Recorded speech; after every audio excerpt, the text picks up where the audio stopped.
嗱，國家送俾香港大學嘅明朝古籍《永樂大典》嘅複製本，今日送入港大嘅圖書館，一齊欣賞下。中國古代最全面嘅類書《永樂大典》，合共11095冊，22877卷，比大英百科全書早300年編成，源於大約600年前嘅明朝，由年號永樂嘅明成祖朱棣提出編撰。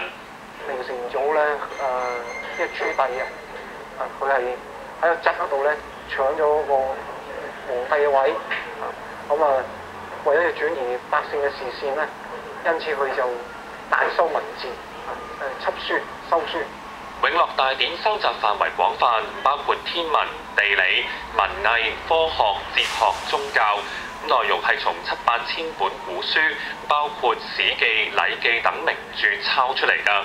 哇！裏邊好多書咧，到今日揾唔到㗎。因為輯嘅時候咧，佢係完全唔改嘅，一節一改咁樣照抄嘅。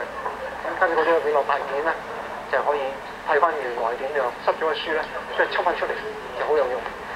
由宋朝宗室族譜到對門字嘅解釋，資料搜集都非常工整。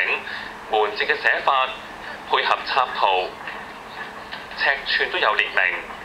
但係到咗明世宗嘉靖年間，部分永樂大典因為失火而燒毀，明世宗命令再抄，但係唔單止原書失傳，連手抄本都補唔到。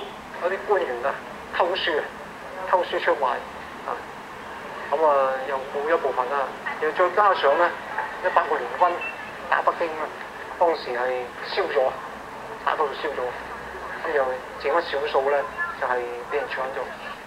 現存嘅手抄本，世界上只係剩翻大約400冊，不足原書嘅4%，部分散落咗喺英、美、日等嘅國家。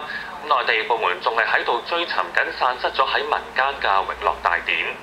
有啲係去揾啊，啲民間咧係捐嘢出嚟，咁仲有多唔多你好難講，再大量揾到嘅機會比較大。係啊，1、2本都好矜貴㗎。